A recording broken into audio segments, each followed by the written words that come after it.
This cutie is Penny, and we just got wrapped up our session. This is our roadmap to success. So she's a 5-month-old puppy, so I would really like to see her guardian enroll her in a puppy class. I would really like to see her enrolled in our puppy class, but any puppy class. She hangs out with some other dogs, but they're older, and we always want dogs to kind of, especially puppies, to be around other puppies for social interaction, social practice, and problem solving.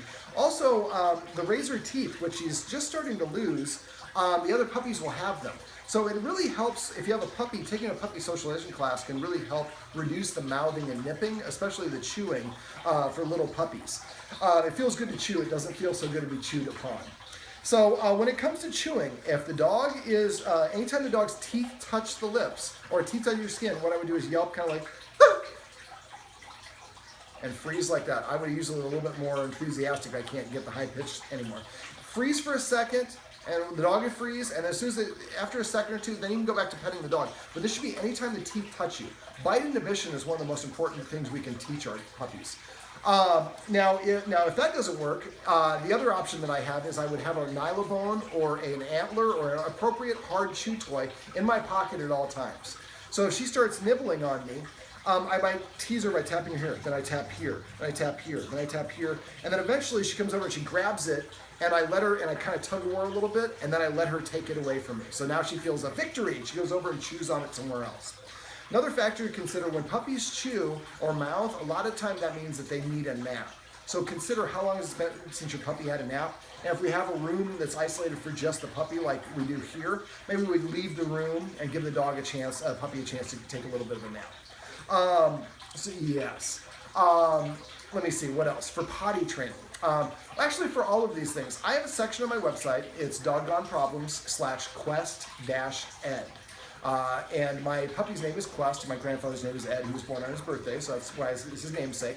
I took about 160 videos, how to teach your puppy to be potty trained, how to feed it properly, how to make sure it's not afraid of thunderstorms, how to loose leash train it, and all these fun things. They're all there, they're all free. So I would recommend that this guardian and other guardians go to Quest Ed and look for, tips to how to stop your dog from mouthing, tips to stop your dog from jumping up, or whatever they are.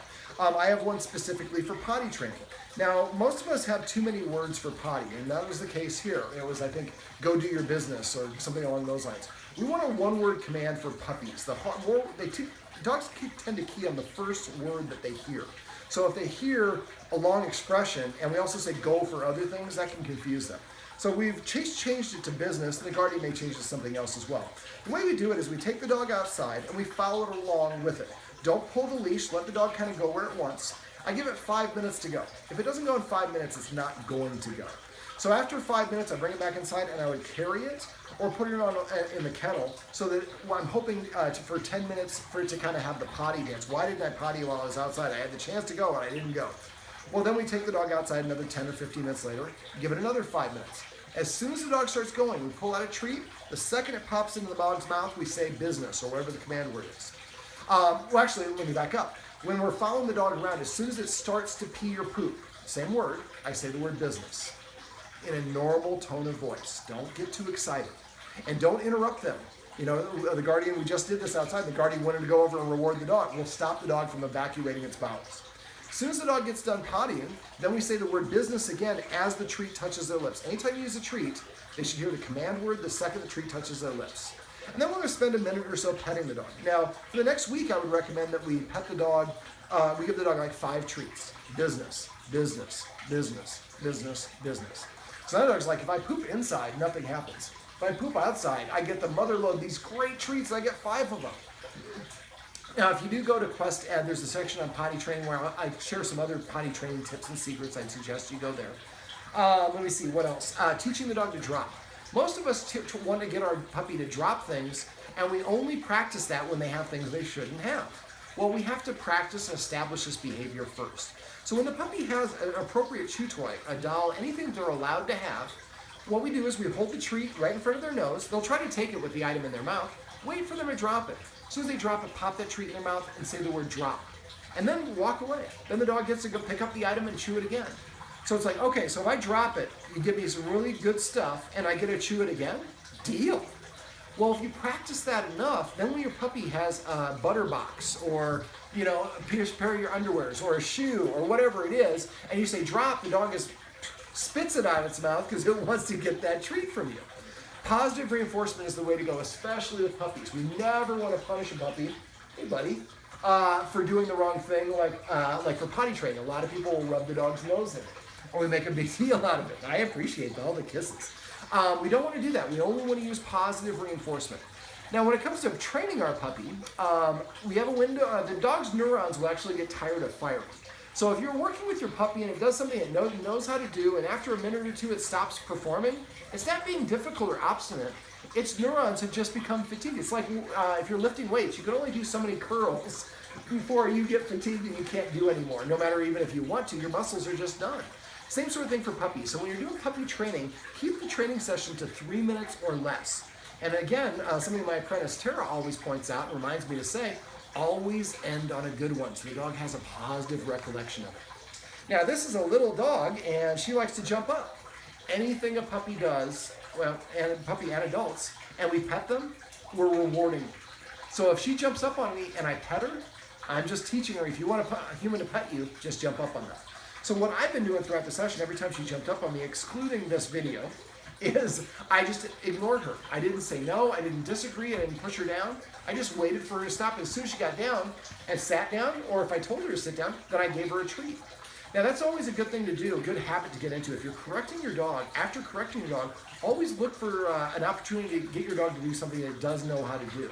And as soon as it jumps off your leg, you say sit, and sits, you pet it, or you give it the treat and say sit.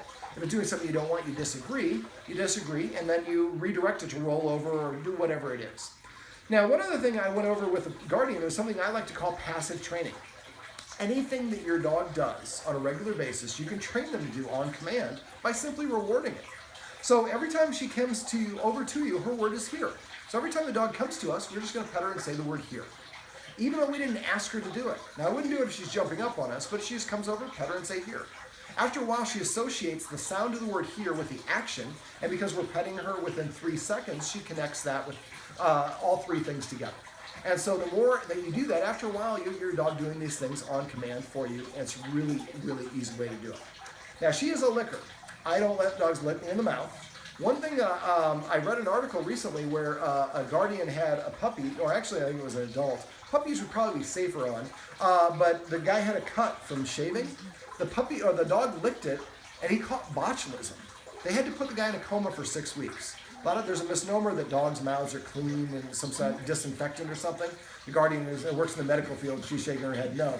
So we don't want to let our dog lick any cuts that we have because I don't want to put in a coma for 6 weeks. Let me see what else. Opposition reflex. All dogs have something called an opposition reflex. If I put her on the leash and start pulling her around, she's going to automatically, by default, pull away. So one of the things we teach in our Puppy 201 class is loose leash training, and we actually start out by teaching the dog without a leash. So when you're walking with your dog, especially a young dog, and the dog wants to go somewhere, try to let the leash out, let it go kind of where it wants to go. Yes, I know, I like you too. If you have to, pick the dog up as opposed to pulling it on the leash. Now, obviously, we can pull the leash if the dog starts getting somewhere where it's going to get into trouble. We want to make sure the puppy stays safe. But at the same time, we don't want to activate that opposition reflex. It's much easier to train a puppy the right way or to have a good behavior than to correct an unwanted behavior. And you just don't want your dog, this is a little dog, we could pull the dog around all day long if we want, but I would rather get her to do what we want. One of the little tricks I shared with the Guardian is I make a kissing sound. Most dogs respond well to a kissing sound.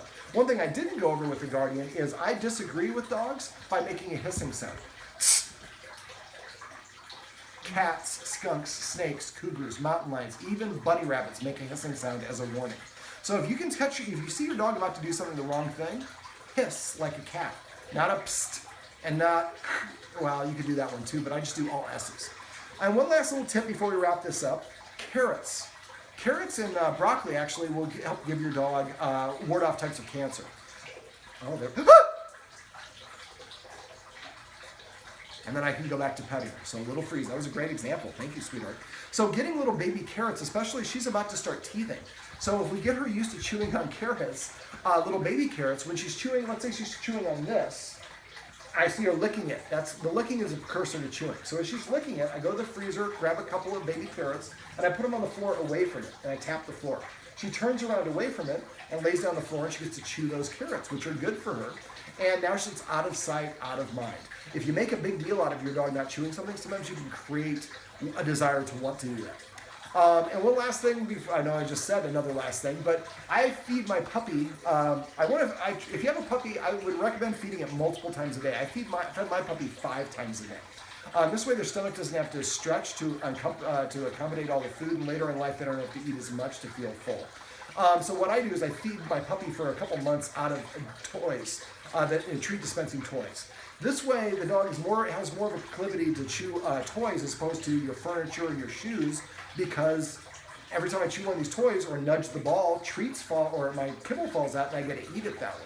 That's a great way to get the dog a little bit more interested in those, to get them more interested in chewing their toys rather than our stuff. And then the last thing, don't give your dog access to things that you don't want it to chew.